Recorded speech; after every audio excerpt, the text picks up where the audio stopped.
Psalms chapter 73 verse 23. Nevertheless, I am continually with thee.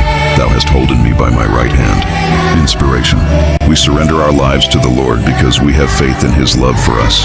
We praise him for his goodness on our good days and cry out to him during trials. God has never left our side and continues to reach his hand out to hold and guide us through each obstacle.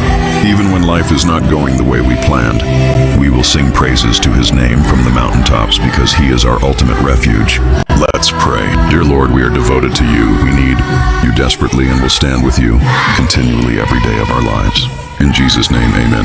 Salmo Kabanata 73, talata 23. Gayon may ako'y laging sumasa iyo, iyong hinahawakan ang aking kanan, inspirasyon. Ipinagkakatiwala natin ang ating mga buhay sa Panginoon dahil sa ating pananampalataya sa kanyang pag-ibig. Pinupuri natin siya sa mga araw ng kasaganaan at tinatawagan natin siya sa panahon ng pagsubok.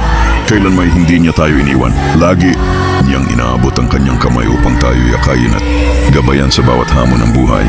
Kahit hindi na ayon sa ating inaasahan ang takbo ng buhay, awit pa rin tayo ng papuri sa kanyang pangalan mula sa tuktok ng bundok sapagkat siya ang ating tunay na kanlungan. Manalangin tayo.